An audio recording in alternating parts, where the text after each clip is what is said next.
নমস্কার বন্ধুরা, নতুন বছরের শুরুতে পিএফ অ্যাকাউন্ট ট্রান্সফার নিয়ে নতুন গাইডলাইন প্রকাশিত হলো। অর্থাৎ এবার যদি আপনি আপনার পিএফ অ্যাকাউন্টকে ট্রান্সফার করতে চান, তাহলে ইপিএফের নতুন গাইডলাইন অনুযায়ী আপনাকে পিএফ ট্রান্সফার করতে হবে। অর্থাৎ এখানে পরিষ্কারভাবে বলে দেওয়া হয়েছে কোন কোন সদস্য নিজে থেকে পিএফ অ্যাকাউন্ট ট্রান্সফারের জন্য ক্লেম করতে পারবে অনলাইনে, আর কোন কোন সদস্যকে নিজে থেকে করার সুবিধা দেওয়া হচ্ছে না, তাদেরকে তাদের এমপ্লয়ার বা নিয়োগকর্তার মাধ্যমে করতে হবে। সেই বিষয়ে কিন্তু পরিষ্কার গাইডলাইন দেওয়া হয়েছে এবং সেখানে কয়েক প্রকারের ইউএন বা মেম্বার আইডির কথা বলা হয়েছে। সেটা কীভাবে এরা ভাগ করেছে সেটাও কিন্তু এই ভিডিওতে দেখব।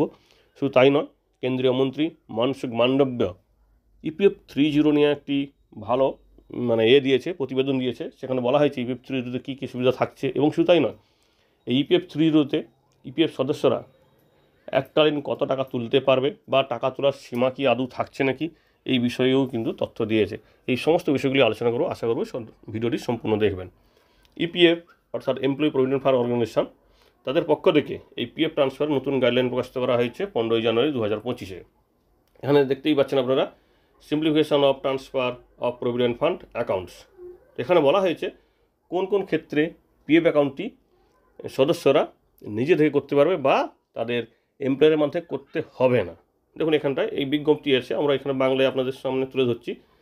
বলেছে একই ইউএন সাথে সংযুক্ত সদস্য আইডিগুলির মধ্যে যদি স্থানান্তর হয়, অর্থাৎ মেম্বার আইডি অনেকগুলি এবং ইউএন কিন্তু একটাই, যেখানে ইউএনটা 1/10/2017 তারিখে বা তারপরে বরাদ্দ করা হয়েছে, তারপরে ওপেন করা হয়েছিল, সেই সমস্ত ক্ষেত্রে যদি আধার লিঙ্ক করা থাকে তাহলে উনি এমপ্লয়ার মাধ্যমে করতে হবে না, ওনাকে নিজেই আবেদন করতে পারবেন।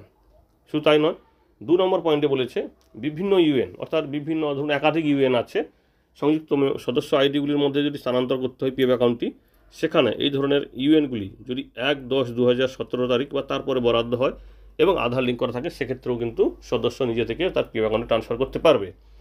3 নম্বর, একই ইউএনের সঙ্গে সংযুক্ত সদস্য আইডিগুলির মধ্যে স্থানান্তর যেখানে 1/10/2017 আগে ইউএন বরাদ্দ হয়েছিল, অর্থাৎ এতক্ষণ ছিল পর বা ওই ডেটে, এবার ছিল আগে 1/10/2017 আগে। তো সেক্ষেত্রে বলা হয়েছে ইউএন যদি বরাদ্দ করা হয়েছিল, আধারের সাথে লিঙ্ক করা হয়েছে এবং সদস্য আইডিগুলিতে নাম, জন্ম তারিখ এবং লিঙ্গ একই, অর্থাৎ ধরুন অনেকগুলি সদস্য আইডি আছে, সেক্ষেত্রে সমস্ত জায়গাতে নাম বা জন্ম তারিখ বা জেন্ডার সব কিছুই কিন্তু একই আছে। তো সেক্ষেত্রে গ্রাহক বা সদস্য নিজে থেকেই পিএফ অ্যাকাউন্ট ট্রান্সফারের জন্য ক্লেম করতে পারবেন, অনলাইনে করতে পারবেন। বিভিন্ন ইউএনের সঙ্গে যুক্ত অর্থাৎ একাধিক ইউএন আছে, কিন্তু সেই সদস্য আইডিগুলোর মধ্যে স্থানান্তর করতে হয়, সেখানে একটি ইউএন 1/10/2017 আগে বরাদ্দ করা হয়েছিল, একই আধারের সঙ্গে লিঙ্ক করা আছে, সদস্য আইডিগুলির মধ্যে যদি নাম, ডেট অফ বার্থ এবং লিঙ্গ যদি অভিন্ন থাকে, সেক্ষেত্রেও কিন্তু গ্রাহক বা সদস্য নিজে থেকে পিএফ অ্যাকাউন্ট ট্রান্সফার করতে হবে। অর্থাৎ এখানেও এখানে আপনারা দেখতে পাচ্ছেন 4টা কেস বলা হয়েছে। একটা হচ্ছে আগে পরে বা ওই ডেটে 1/10/2017-তে অক্টোবরের 1 তারিখে, সেই সময় 2টি কেস, আর তারপরে 2টি কেস। এবং এছাড়া আরও একটি বলা হয়েছে, দেখুন যে ইউএনটা কি, অনেকের ক্ষেত্রে হয়তো ইউএনটা বলা হচ্ছে। তো ইউএনটা কি?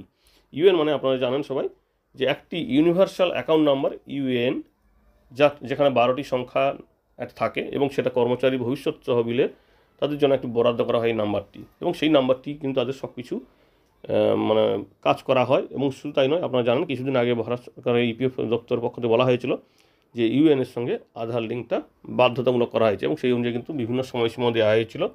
লাস্ট সময়সীমা দেওয়া হয়েছিল 15 জানুয়ারি 2025। তো যাই হোক, এই ইউএনের সঙ্গে মেম্বার আইডির যে লিঙ্ক আছে, সেগুলো বিভিন্ন কেস এবং বিভিন্ন তারিখ অনুযায়ী এই পিএফ ট্রান্সফারের সুযোগ দেওয়া হচ্ছে। এইগুলিকে আর একটু অন্যভাবে যদি আমরা ব্যাখ্যা করি, অর্থাৎ প্রশ্ন উত্তরের মাধ্যমে ব্যাখ্যা করি, সেক্ষেত্রে আরও বুঝতে সুবিধা হবে।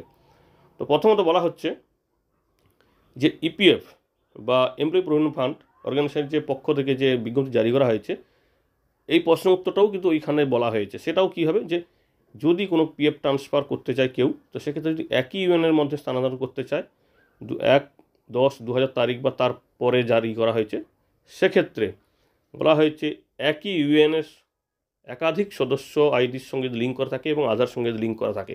এটা হচ্ছে প্রথম পয়েন্টের ব্যাখ্যা, অর্থাৎ ওই বিষয়টি বলা হয়েছে 1/10/2017 তারিখ বা তারপরে জারি হয়েছে ইউএনটা। 2 নম্বর পয়েন্টটাকে ব্যাখ্যা করা হয়েছে যে বিভিন্ন ইউএনের মধ্যে স্থানান্তর, অর্থাৎ বিভিন্ন ধরনের ইউএন আছে, বিভিন্ন জায়গাতে ওনার ইউএন অ্যাকাউন্ট খোলা ছিল। তো সেক্ষেত্রেও যদি 1/10/2017 তারিখের বা তারপরে জারি করা হয়, সেক্ষেত্রে যদি দেখা যায় যে কর্মচারীর আধারের সঙ্গে যুক্ত থাকে এবং যদি দেখা যায় যে একই ব্যক্তি উনি, সেক্ষেত্রে নিয়োগকর্তার অনুমতি ছাড়া বা অংশগ্রহণ ছাড়াই কিন্তু স্থানান্তরের অনুমতি দেওয়া হবে।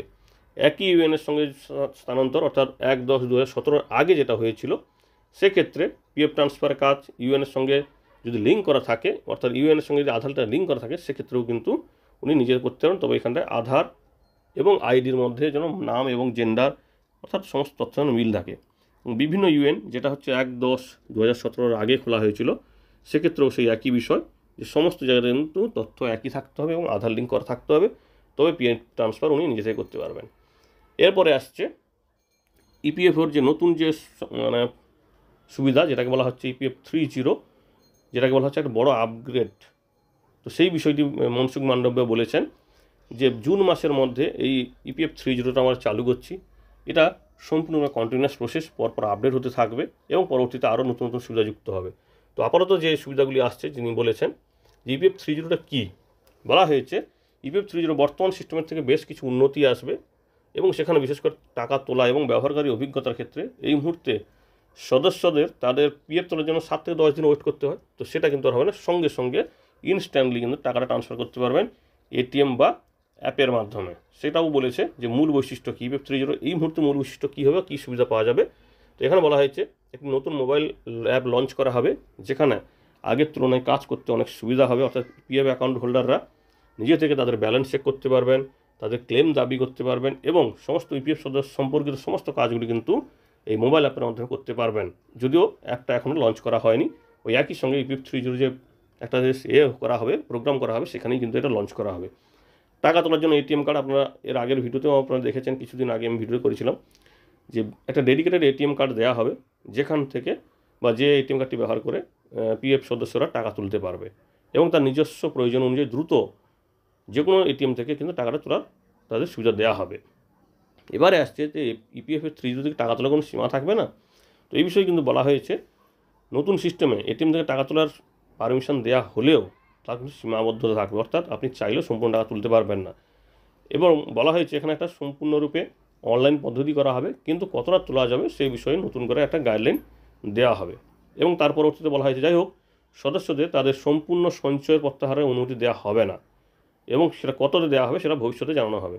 তো মোটামুটি ইপিএফ 3.0 বলতে বোঝানো যাচ্ছে যেটা এক কথায় দ্রুত প্রত্যাহারে টাকা তুলতে পারবেন, আগের মতন ওয়েট করতে হবে না, আপনি যে কোনো জায়গায় যে কোনো পরিস্থিতিতে অ্যাপ ব্যবহার করে টাকা ট্রান্সফার করতে পারবেন এবং সেই সঙ্গে জরুরি প্রয়োজনে আপনি কিন্তু আপনার টাকাটি ব্যবহার করতে পারবেন। অর্থাৎ ইপিএফ 3.0 এটা কিন্তু অবশ্যই যুগান্তকারী একটা পদক্ষেপ হতে চলেছে, বিশেষ করে সমস্ত পিএফ অ্যাকাউন্ট হোল্ডারদের জন্য। তাহলেও এখানে আর একটা বিষয় আপনারা আবার হয়তো প্রশ্ন করবেন যে পেনশন কবে বাড়বে। তো সেই বিষয়ে কিন্তু আপাতত কোনো আপডেট নেই, যা আপডেট ছিল আমরা আগের ভিডিও দিয়েছি, পরবর্তীতে কোনো আপডেট থাকলে অবশ্যই আপনার সঙ্গে শেয়ার করব। ধন্যবাদ।